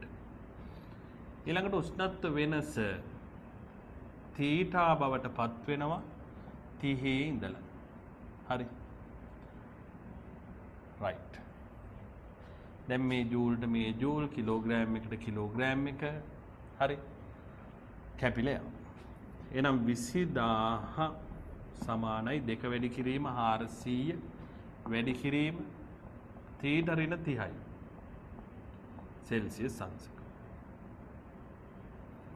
හරි. එතකොට මෙන්න පස්සපැත්ති බිංදු දෙකට මෙතනින් කැපුණා. මේ දෙකට මෙතනින් කැපෙනවා 100යි. එහෙනම් θ ඍණ 30 සමාන වෙනවා 100 බෙදීම 4ට. ඒ කියන්නේ කීයද? 25යි. එහෙනම් θ ඍණ 30 සමාන වෙනවා කීයටද? 25ට. එහෙනම් මේ θ සමානයි මේ 30 එහා පැත්තට යන්න 30යි 25යි 55යි. එහෙනම් උෂ්ණත්වය කීය වෙනකම් වැඩි වෙනවද? 55 වෙනකම් වැඩි වෙනවා. හරි. රයිට්. තව නිදසුන් තියෙනවා. ඔයාලා එතකොට ඒකත් එක්ක බලන්න කොයි විදිහටද මේ සංසිද්ධීන් ක්‍රියාත්මක වෙන්නේ කියලා. රයිට්. දැන් මම තව අපූර්ව කාරණාවක් කියලා දෙන්නම් මේකෙම මේ තාප ශක්තිය ලබා දෙනකොට වෙන ලස්සන වැඩක්. දැන් මම වතුර එකක් රත් කරනවා. හරි. තේ හදන්න අම්මා වතුර එක ලිපේ තියලා. එහා ගෙදර ලීලා ඇන්ටි හරි කමල ඇන්ටි හරි වැටෙන් එබිලා කතා කරනවා අම්මට. අම්මා වතුර එක ලිපේ තියලා යනවා කතාවක් දාන්න. අපි කියන්නේ කෝප්ප හොදනවා කියලා කෝප්පයක් හොදනවා. හොදලා දැන් වෙලා මතක නැහැ යාට කෝප්පේ හොදන ගමන් ඉන්නකොට තේක තිබ්බා කියලා රත් වෙන. තේ හදන්නේ නෙමෙයි කෝප්ප හොදන්නේ. අපි රෝපදූප කතා කරනකොට කියන්නේ රෙදි හොදනවා. එහෙම රෙද්ද හොද ඉන්නෝද? ටිකක් වෙලා යනකොට යාට මතක නැහැ දැන් මෙතන තිබ්බා කියලා වතුර එක. ටික වෙලාවකට පස්සේ එනවා. දැන් ඇවිල්ලා බලනකොට වතුර එක නැහැ. අන්න ඔයාලා දන්නවා දැන් මොකද වෙලා තියෙන්නේ කියලා. අපි තාපය දිගින් දිගටම සපයනකොට මෙයාගේ පදාර්ථය අපි කතා කරන අවස්ථාවල තියෙනවනේ අවස්ථා 3ක්. දැන් වතුර එක අපි නටන්න තිබ්බේ මොන අවස්ථාවේද? ද්‍රව අවස්ථාවේ. තාපය දිගින් දිගටම දීගෙන යනකොට මෙයා ද්‍රව අවස්ථාවේ ඉඳලා කොයි අවස්ථාවටපත් වෙනවද? වායු අවස්ථාවටපත් වෙනවා. ඔන්න ඔය වායු අවස්ථාවටපත් වෙන එක පාවිච්චි කරලා තමයි අම්මලා ඕපදූප කතා කරන්න ගියත් ප්‍රශ්නයක් නැහැ. විසිල් එකක් ගහලා වතුර එක උතුරනවා කියලා කියන්න හදලා තියෙන්නේ කේතක්. අම්මා ගිහිල්ලා ඇතට විසිල්ලයක් ගහනවා ඒ වෙන්න ඉතුරුවා කියලා. නේද? Whistle kettle විසිලින් kettle. විසිල් එක ගහලා කතා කරන්නේ. විසිල් එක ගහන්නේ කොහොමද? අර වතුර එක වාෂ්ප වෙලා එළියට යන්න තැනක් නැති වුණාම විසිල් එකේ කට හරහා තමයි යන්නේ. එතකොට ඒකෙන් සද්දයක් එනවා. සමහර අයට ඒ ඇහෙන්නෙත් නැහැ ඕපේ දාගෙන ඉන්නවා. හරි. ඒක තමයි වෙන්නේ. මේකට අපි කියනවා අවස්ථා විපර්යාසයක් වෙනවා කියලා. අවස්ථා විපර්යාසය. හරි. මොනවාද අවස්ථා විපර්යාස වෙන්න පුළුවන්? ඝනවල ඉඳලා ද්‍රව වෙන්න පුළුවන්. ද්‍රව වල ඉඳලා වායු නැත්තම් වාෂ්ප වෙන්න පුළුවන්. හරි. මේ හැම එකකදීම අවස්ථාවේ විපර්යාසයක් සිද්ධ වෙනවා. මේකට ඕන වෙනවා යම් ශක්තියක්. ඇයි? දැන් ඝන අවස්ථාවේ ගත්තා. මේක දැන් චුට්ටක් එහාට කැලලක් මේ කියන්නේ නිකන් අවබෝධ කරගන්න බලන්න. ඝන අවස්ථාවේ ගත්තාම මේ සුවතර තියෙනවනේ පුතේ විභව ශක්ති මේවා බැඳිලා ඉන්නේ අන්තරණුක ආකර්ෂණ බල කියලා කියනවා. ඒගොල්ලෝ මෙහෙම අත්වැල් බැඳගෙන ඉන්නේ. අපි තාපය ලබා දෙනකොට මෙයාලගේ චාලක ශක්තිය වැඩි වෙනවා. හෙලවෙන්න ගන්නවා. අත් දෙක අල්ලගෙන හෙලවෙනකොට හෙලවෙන ප්‍රමාණය වැඩි වෙන්න අත ගැලවිලා යන්න පුළුවන්. රයිට්. ඔන්න ඔය විදිහට මෙයාගේ තාපය දීලා චාලක ශක්තිය වැඩි කරනකොට මේගොල්ලන්ගේ මේ බන්ධන ගැලවිලා මෙයාලා ඈත් වෙන්න ගන්නවා. හරි. ඒකට අපි කියනවා ද්‍රව කියලා. තවත් තාපය සපයනකොට මේ ද්‍රවවල පොඩියට තියෙනවා මට අරය ඔපීනවා මේ. හරි. ළඟ තමයි යන්නේ. පොඩි බලපෑමක් කරන්න පුළුවන්. ද්‍රව ටිකක් ඇලිලා වගේ තියෙනවනේ චුට්ටක්. ඝන තරම් නැති වුණත්. තවත් තාපය දෙනකොට තවත් චාලක ශක්තිය වැඩි කරලා ඉතා විශාල ප්‍රමාණයකින් මේවා කම්පණය වෙන්න විසිරෙන්න ගන්නවා. එතකොට අපි කියනවා විභව ශක්තිය හෙන අඩුයි චාලක ශක්තියට වඩා. ගොඩාක් අඩුයි. විභව ශක්තිය ගණන් ගන්නෙම නැති තරම් චාලක ශක්තියත් එක්ක ගත්තාම මේ 1000යි මෙයා 0.1යි වගේ. හරි. අන්න මේ වගේ වෙනකොට මුන් අනිත් අණු ගණන් ගන්නෙම නැහැ. මොනවා බවට පත් වෙනවද? වායු බවට පත් වෙනවා. එහෙනම් ඔයාලට තේරෙන්න ඕන මේ තියෙන ආකර්ෂණ බල නැති කරන්න දුන්න කවුද? තාප ශක්තිය. මේව නැති කරන්නත් දුන්න කවුද? තාප ශක්තිය. එහෙනම් තාප ශක්තිය දෙනකොට ඒ ශක්තිය උරාගෙන මෙයාලගේ තියෙන චාලක ශක්තිය වැඩි කරගෙන මෙයාලගේ තියෙන විභව ශක්තියින් ගලවගෙන මෙයාලා ඈත් වෙන්න ගන්නවා. ඔක තමයි සරල කතන්දරේ. හරි. අපි බලමු පදාර්ථයේ අවස්ථා විපර්යාස කියන එක. ඝන ද්‍රව වායු කියලා තුනක් අපි කලින් කතා කරලා තියෙනවා. රත් කිරීමේදී අයිස් දියවි ජලයේ බවටත් ජලයේ ජල වාෂ්ප බවටත් පත්වීම දැක්විය හැකිය. මේ ආකාරයට තාපයේ සැපීම හෝ ඉවත් කිරීම හෝ නිසා ද්‍රව්‍යයක් එක් අවස්ථාවක සිට තවත් අවස්ථාවකට පත්වේ. පදාර්ථය ඝන ද්‍රව හා වායු වැනි එක් අවස්ථාවක සිට තවත් අවස්ථාවකට පත්වීම අපි කියනවා අවස්ථා විපර්යාසය. වායුවක් ඝනීභවනය වීම, ඝනයක් ද්‍රව බවට පත්වීම, ද්‍රවයක් ඝන බවට පත්වීම. ඒතර මේකේ අපි වායුවක් ඝනීභවනය වීම කියන එක මේ අනිත් පැත්තට ඝනීභවනය වෙනවා. එතකොට ද්‍රවයක් ඝනයක් ද්‍රව බවට පත්වීමට මේකට අපි කියනවා විලයනය. හරි. ඊළඟ ද්‍රවයක් ඝන බවට පත් වෙන එක අනිත් පැත්ත හිමායනය. ද්‍රවයක් නැටීම ආදිය අවස්ථා විපර්යාස වලට උදාහරණ වේ. රයිට්. අපිට තියෙනවා ಜಾති දෙකක් දීලා එකක් ද්‍රවාංකය. යම් ඝන ද්‍රව්‍යයක් රත් කිරීමේදී ඒ ඝන අවස්ථාවේ සිට ද්‍රව අවස්ථාවට පත්වෙන උෂ්ණත්වය එම ද්‍රව්‍යයේ ද්‍රවාංකය නමින් හැඳින්වෙනවා. දැන් අපි දන්නවනේ අයිස් කැටයක් ගත්තොත් ඌ සෙල්සියස් අංශක බිඳුවේදී එයාගේ අවස්ථා විපර්යාසයක් වෙලා ද්‍රව බවට මොකද වෙන්නේ? පත් වෙනවනේ. මම අර කිව්ව උෂ්ණත්වය ගැන කතා කරනකොට පිරිසිදු අයිස් දිය වෙන උෂ්ණත්වය කියලා සෙල්සියස් අංශක බිඳුවයි. එහෙනම් ජලයේ ද්‍රවාංකය කීයද? පිරිසිදු ජලයේ සෙල්සියස් අංශක බිඳුවයි. ඊළඟට හිමාංකය. එම යම් ද්‍රව්‍යයක් සිසිල් කිරීමේදී එම ද්‍රව අවස්ථාවේ සිට ඝන අවස්ථාවට පත්වන උෂ්ණත්වය ද්‍රවාංකය. හිමාංකයයි. හරි. මේ මෙහි ඉඳන් මෙහෙට වෙනකොට ද්‍රවාංකෙලු, මෙහි ඉඳන් මෙහෙට වෙනකොට හිමාංකෙලු. දෙකම ඉතින් එකම නේද? නේ? එකම උෂ්ණත්වයේදී තමයි වෙන්නේ. ද්‍රවාංකයයි හිමාංකයයි අගය එකයි. හරි. ත්‍රයිස් වල ද්‍රවාංකය 0යි. පැරෆින් ඉටි වල 54යි. නැප්තලීන් වල 80යි. හරි. ඔහොමම අගයන් ටිකක් දීලා තියෙනවා. එක එක්කෙනාගේ ද්‍රවාංක යකඩ වගේ ගත්තොත් සෙල්සියස් 1535. නිකන් පොඩි රත් කිරීමකින් ඉටිපන්දම රත් කරලා යකඩ දිය කරන්න බැරි බව තේරෙන්න ඕන දෙන තාප ශක්තිය වැඩි නිසා. රයිට්. ඊළඟට අම්මාර තියපු වතුර එක නටන උෂ්ණත්වය ගත්තොත් ඒක අපි ගන්න සෙල්සියස් අංශක 100 දී ජලය පිරිසිදු ජලය නටන්න ගන්නවා. මේකට අපි කියනවා තාපාංකය.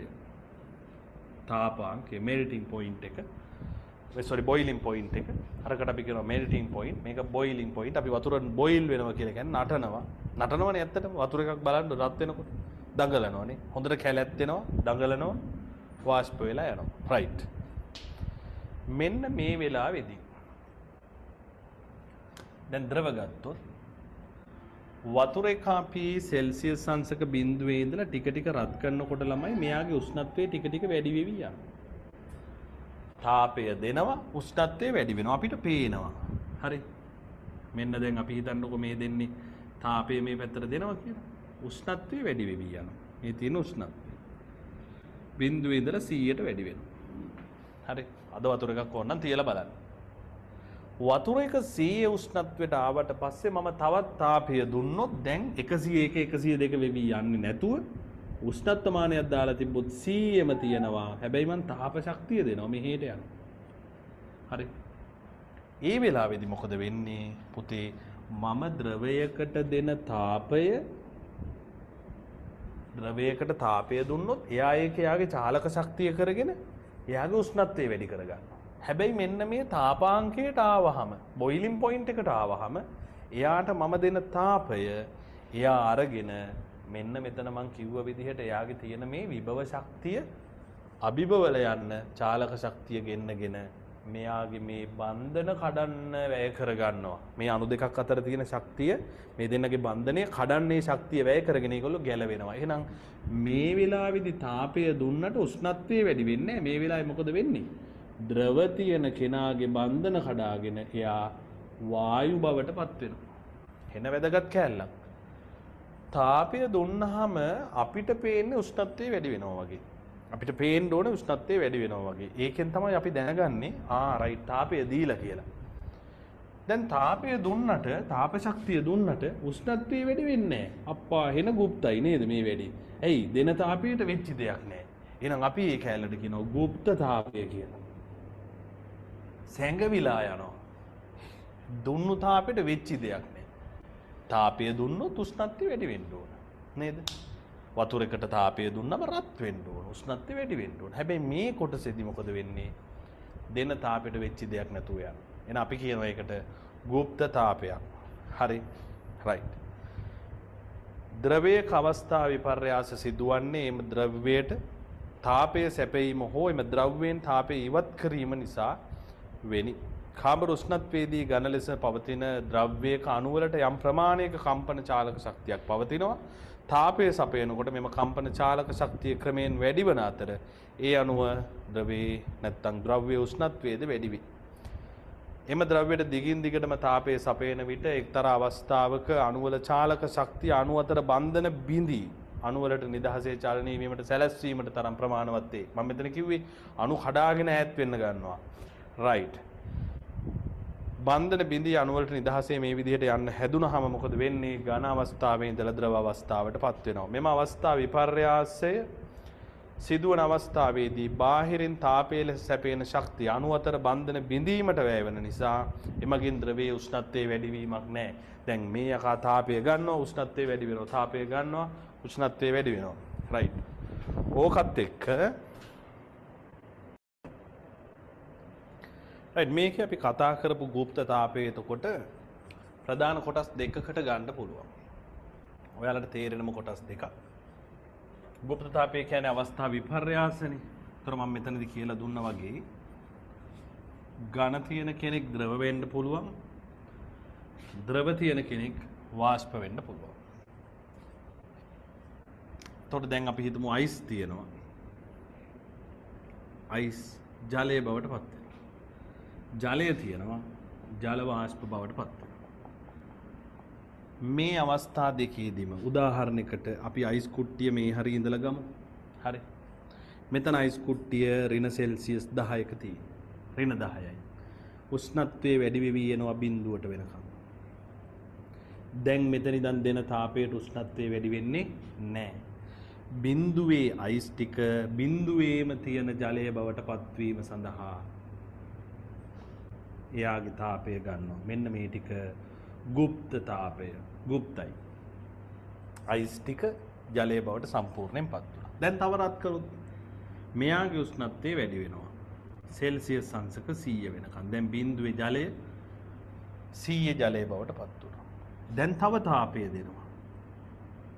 100 ජලය සෙල්සියස් අංශක 100ෙම තියෙන ජල වාෂ්ප බවට පත් වෙනවා. වායු අවස්ථාවට. මේ ටික গুপ্তයි. එහෙනම් මේ ටිකත් গুপ্ත තාපය. දුන්නු තාපයට වෙච්ච දෙයක් නෑ. දුන්නු තාපයට වෙච්ච දෙයක් තියෙනවා නම් පේන්න ඕන උෂ්ණත්වය ඉහළ යෑමක් කියලා තමයි අපි කතා කරන්නේ. එහෙනම් වෙච්ච දෙයක් නැති අවස්ථාව අපි গুপ্ත තාපය. දැන් තව මේක රත් කරොත් වාෂ්පයේ උෂ්ණත්වය ඉහළ යනවා එච්චරයි. අවස්ථා විපර්යාස මට්ටම් දෙකයි. රයිට්. ඒතර බිඳුවේ අයිස් බිඳුවේ ජලය වෙනවා. අපි මේකට අපි කියනවා විලයනය වෙනවා. විලයනයේ විශිෂ්ට গুপ্ত තාපය නැත්නම් විලයනයේ গুপ্ত තාපය තමයි අපි මේ කතා කරන්නේ. මේක අපි කතා කරනවා විලයනයේ විශිෂ්ට গুপ্ত තාපය කියලා එකක්. විශිෂ්ටයි කියන්නේ කිලෝ එකක් නේ මම කියවනේ ඉස්සෙල්ලා. විශිෂ්ට තාපධාරිතාවය කිලෝග්‍රෑම් එකක උෂ්ණත්වය සෙල්සියස් 1කින් ඉහළ දක්වනවා. රයිට්. එහෙනම් විලයනයේ විශිෂ්ට গুপ্ত තාපය විලයනයේ විශිෂ්ට গুপ্ত තාපය අයිස් කිලෝ එකක් ජලය කිලෝ එකක් කරන්න දෙන්න ඕන තාපය. අයිස් කිලෝ එකක් ජලය කිලෝ එකක් කරන්න දෙන්න ඕන තාපය. රයිට්. ඊළඟට මේකට අපි කියනවා ජලය වාෂ්ප වෙනවට වාෂ්පීකරණය. වාෂ්පීකරණය. හරි.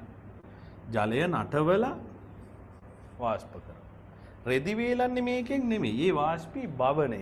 දැන් රෙද්ද අපි වාෂ්පීකරණය වෙනකොට රෙද්ද සෙල්සියස් අංශක ජලය සෙල්සියස් අංශක 100ට රත් වෙනවනේ. හැබැයි රෙදි වේලනකොට රෙද්ද වැලේ දාලා තියෙනකොට සෙල්සියස් අංශක 100ට රත් වෙන්නේ නැහැ. ඒකට අපි කියනවා වාෂ්පී භවනය. හරිද? රයිට්. එක දෙකක්. හරි? රයිට්. දැන් මේකේ අනිත් එක අපිට උණ ගන්නවනේ 100ට. වතුර නටන්නේ 100ෙන්. ඔය 100 වල් දෙක නේද? වතුර නටන්නේ සෙල්සියස් 100දී. අපි උණ කියලා කියන්නේ ෆැරන්හයිට් 100දී. පැහැදිලිද? ඒකට ඒ දෙක. දැන් එහෙමනම් අපිට සෙල්සියස් 100ට උණ ගත්තොත් වතුර වැටුනහම පිච්චෙන විදිහක් නැහැනේ. ඇයි? ඇඟ සෙල්සියස් 100ට අපි හැදිලා තියෙන්නේ. එහෙම හැදිලා නැහැ.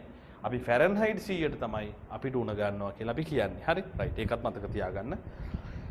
මේක එතකොට මේ කැලලට කියනවා අපි වාෂ්පීකරණයේ විශිෂ්ට গুপ্ত තාපය ජලය කිලෝ එකක් වාෂ්ප කිලෝ එකක් කරන්න. නැත්නම් ජලය කිලෝ එකක් වාෂ්ප කරලා දාන්න දෙන්න ඕන තාප ප්‍රමාණය. රයිට්. එතකොට গুপ্ත තාපය කියන එක ගත්තාම හැඟවී යනවා කියන අදහස තියෙන්නේ. විලයනයේ විශිෂ්ට গুপ্ত තාපය කියන්නේ එතකොට ඝන අවස්ථාවේ තියෙන කිලෝ එකක් ද්‍රව අවස්ථාවටපත් කිරීම.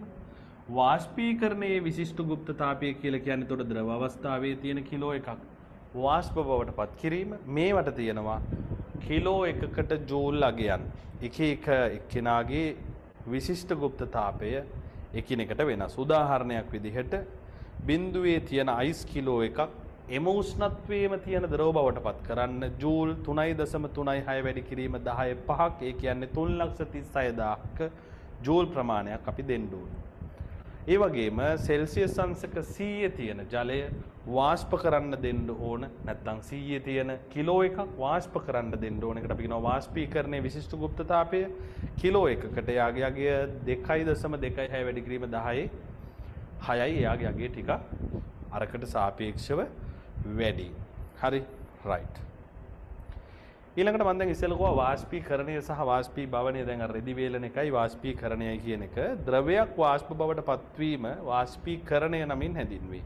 ද්‍රවයක් වාෂ්ප බවට පත්වීම තත්ත්ව දෙකක් යටතේ විස්තර කර හැකියි. නම් තාපාංකයේ පවතින ද්‍රවයක්. දැන් සෙල්සියස් අංශක 100ට ජලය රත් වුනහම ළමයි ඇවිල්ලා තියෙන්නේ කොහෙටද? තාපාංකයට. තාපාංකයේ තියෙනවා නම් අපි කියනවා ඒක වෙන්නේ වාෂ්පීකරණය නැත්නම් නැටීම. රයිට්. තාපාංකයට පහළ උෂ්ණත්වවලදී ක්‍රමයෙන් වාෂ්ප බවට පත් වෙනවට අපි කියනවා වාෂ්පී භවනය. තාපාංකයට එන්නේ ඊට පල්ලෙහා උෂ්ණත්වවල වාෂ්ප බවට පත් වෙනවා. එතකොට ඒකෙදි වෙන්නේ ජලයේ උරා ගැනීමක්. ඒකට පෘෂ්ඨීය වර්ගඵලයේ හැම බලපානවා. ඒ කියන්නේ රෙද්ද ටිකක් දිග ඇදලා දාන්නේ ගුලි කරලා ඔහොම ගිහින් තියන්නේ නැහැ වේලෙන්නනේ. දිග ඇදලා දාන්නේ. අම්මා තාපය දන්නේ නැති වුණාට අම්මා දන්නවා රෙද්ද වේලන්න. රෙද්ද වේලනකොට වෙන්නේ මොකද්ද කියලා අපි කතා කරනවා මේකෙදි වාෂ්පී භවනය. වාෂ්පීකරණය වෙන්න නම් රෙද්ද අපි සෙල්සියස් අංශක 100ට උෂ්ණත්වය ගන්න ඕන. ඉතින් එහෙම කරන්න බෑයි. ඒ මෙටීරියල් එකේ හදලා තියෙන ද්‍රව්‍ය සෙල්සියස් අංශක 100 සමහරට ගිනි ගන්නත් පුළුවන්. නැත්නම් ඒක පිච්චිලා යන්න පුළුවන්. ඒක පාටට හානි වෙන්න පුළුවන්. ඒ නිසා අපි යම් මව්වක හරි දැඩි රස්නික දැම්මොත් ඒත් පාට පිච්චෙනවා. හරි යම් මව්වක දාලා වාෂ්පීභවනය කරලා තමයි එයාව වේලන්නේ. සාමාන්‍යයෙන් වාෂ්පීභවනය සිදුවන්නේ ද්‍රවයක වාතයට නිරාවරණය වූ පෘෂ්ඨයෙන් පමණි. දැන් අන්න වැදගත් කැලලක්. රෙදි දාලා තියෙනවා. අම්මා ටිකකින් ගිහිල්ලා අනිත් පැත්ත හරවනවා. එයි යටපැත්ත වාෂ්පීභවනය වෙලා නැහැ. එළියට නිරාවරණය වෙලා තියෙන ටිකෙන් තමයි වෙලා තියෙන්නේ. අනිත් පැත්ත හරවන්නේ ඒකයි. ඔන්න ප්‍රායෝගික අවස්ථා මතක තියාගන්න. හැබැයි නැටීමේදී එහෙම නැහැ. නටනකොට කේතලේ අනිත් පැත්ත හරවන්නේ. නේද? කලවම් කරන්නේ ඒව ඕනේ නැහැ. ඉබේට නටලා කලවම් වෙනවා. රයිට්. නමුත් ද්‍රවයක් නැටීමේදී ද්‍රව පෘෂ්ඨයට යටින්ද වාෂ්ප වීම සිදු විය හැකියි. ද්‍රවයක් නැටීමේදී බුබුලු දමන්නේ එම නිසාය. රෙදි වේලා ගැනීමේදී සහ දාඩිය පිටිකිරීම මගින් අපගේ ශරීර උෂ්ණත්වය පාලනය කර ගැනීමේදී ප්‍රයෝජනයක් ගන්නේ ජලයේ වාෂ්පීභවනයයි. ඔන්න මතක තියාගන්න වාෂ්පීභවනයෙන් තමයි මේ සියලු ක්‍රියාකාරකම් වෙන්නේ. ජලයේ වාෂ්පීකරණයේ විශිෂ්ට ගුප්ත තාපය තරමක් විශාලාගයක් ගන්නා නිසා අපගේ සමෙන් පිටවන දහඩිය වල අඩංගු ජලය වාෂ්පීභවනය වීමේදී ශරීරයෙන් විශාල තාප ප්‍රමාණයක් ඉවත් වී යයි. ඒතර ඇඟේ තියෙන හීට් එක තමයි අපි මේ එළියට තාපය පිට කිරීමක් විදිහට නැත්නම් අපේ ඇඟ ඇතුලේ තියෙන තාපය පිට කිරීමක් විදිහට තමයි මේ දහඩිය කියන එක එන්නේ කියන එක අපිට දැන් තේරෙන ඉතාම වැදගත් කාරණාවක්.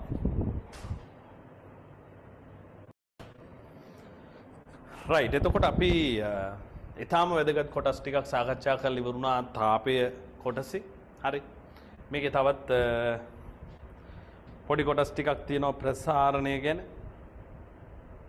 හරි. සන්නයනය, සංවාහනය. ඒ ටික අපි ඊළඟ එකකින් කතා කරමු. දැන් මේ ටික දැන් ගොඩාක් ඔක්කොම ටික දුන්නාන් පස්සේ තියෙන ටිකක් නැති වෙන නිසා ඔක්කොම ටික එකපාර දාගන්න තු ක්‍රමයෙන් බලාගෙන ගිහිල්ලා මේ ටික සාරාංශයක් විදිහට පොඩි ෂෝට් නෝට් එකක් ගහගන්න. මම පොඩි අදහසක් කියන්නම්. දැන් සාමාන්‍යයෙන් අපේ ඔළුව ගත්තාන් පස්සේ අපේ ඔළුව හැදිලා තියෙන ළමයි කියන හැම දෙයක්ම මතක හිටින්න නෙවෙයි. ඔළුව කියන්නේ CCTV එකක තියෙන රෙකෝඩින් ඩිවයිස් එක නැත්නම් හાર્ඩ් ඩිස්ක් එක වගේ එකක්. දැන් අපි දන්නවා සාමාන්‍යයෙන් CCTV එකක අද ඒක රෙකෝඩ් වෙනකොට ගිය සතියේ එක හෝ ඊට කලින් සතියේ එක හෝ දවස් කීපයකට කලින් ඒවා මැකිලා යනවා. හරි. අද ඒක රෙකෝඩ් වෙන්න ඕන නම් කලින් ඒවා මොකද වෙන්න ඕනේ මැකිලා යන්න ඕනේ. කොහොමනේ CCTV හැදිලා තියෙන්නේ. ඒතර ඔළුවේ තියෙනවා හිපෝකැම්පස් නැත්නම් හයිපෝකැම්පස් කියලා කියන පොඩි යුනිට් එකක්. හරි. මේකට තමයි ඔය එදිනෙදා දැනින දකින ඇහෙන කතා කරන යාළුවා කියන උපදූප ඌ අඳන් ආපු ටී-ෂර්ට් එකේ පාට එන මැසේජස් වල දත්ත ටික යන්නේ මෙතනට. හරි.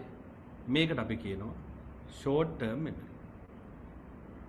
STM. හරි. අද ටික ඔහොම තියෙනවා දැන්.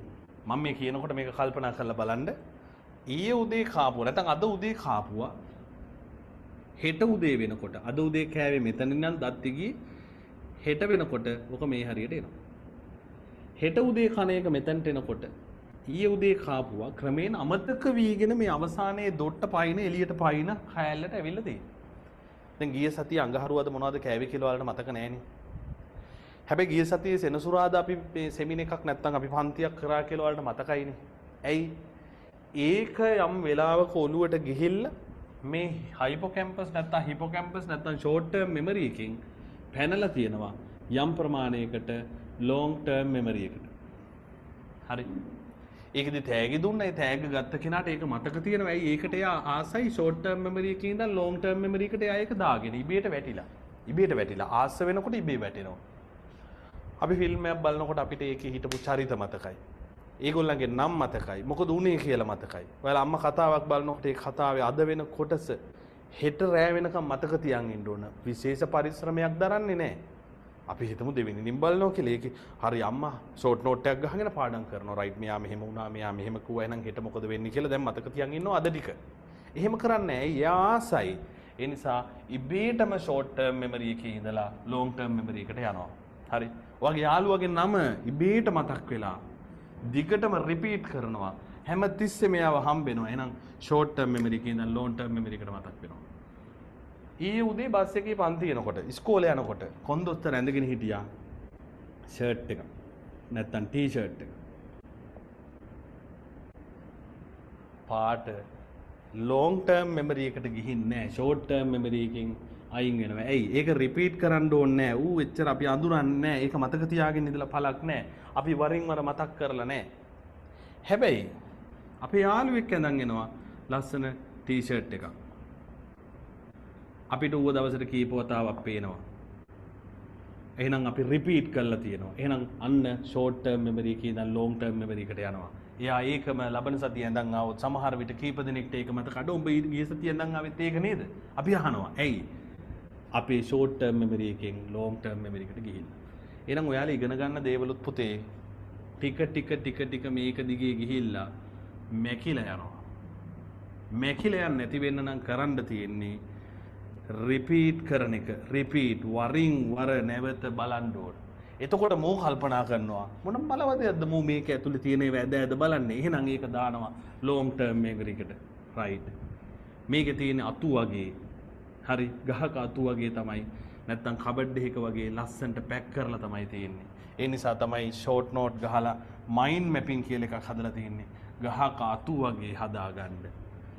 නැත්තම් ප්‍රධාන මාතෘකාව දාලා ඒකෙන් අතු බෙදෙන විදිහට මෙහෙම හදාගන්න. ඔයාලා මයින්ඩ් මැපින් දැකලා තියෙනවා නම් මනසට සියලු දේ යන්නේ මේ විදිහට අතු බෙදිලා ප්‍රධාන කොටසෙන් අතු බෙදිලා යන විදිහට. හරි. ඕක තමයි මේ මනසේ ව්‍යුහය. මේක අඳුනගත්තොත් ඔයාලට ඕනම දෙයක් අමතක කරන්න බැරි වෙනවා. හරි. ඕනම දෙයක් කියන්නේ මේ දෙදිනදා දකින්නේවා කතා කරන්නේවා නැන්ද කියපුවා මාමා කියපුවා තාත්තා කියපුවා ඒව නෙමෙයි. පාඩම් වල දේවල් ඉතා හොඳින් මතකයට දාගන්න අනිවාර්යයෙන්ම ෂෝට් ටර්ම් මෙමරි එකේ ඉඳලා මේ කරුණු ලොං ටර්ම් මෙමරි එකට දාගන්න වැඩපිළිවෙලක් හදන්න ඕනේ. ඒකට තියෙන ප්‍රධාන වැදගත්ම විදිහ තමයි රිපීටිං. රිපීට් වරින් වර යලි යලි කියවන්න බලන්න කරන්න ගණන් හදන්න ඉබේටම මෙතනින් මෙතනට යනවා. හරි. මේකට තවත් ක්‍රම තියෙනවා. අපි ඒවා ඉදිරි වේවයිදී සාකච්ඡා කරමු. එහෙනම් අදට මේ ටික හොඳට බලලා ෂෝට් නෝට් එකක් ගහගෙන මයින්ඩ් මැප් එකක් හදාගෙන වැඩේට එන්ට වෙලා යන්න. ඔයාලා ඔක්කොටම මේ වැඩපිළිවෙල ඔහොම ගියොත් අනිවාර්යයෙන්ම ෆිසික්ස් කොටස ගොඩ දාගෙන සයන්ස් වලට හොඳ සාමාර්ථයකට යන්න පුළුවන්. හරි. ජය වේවා.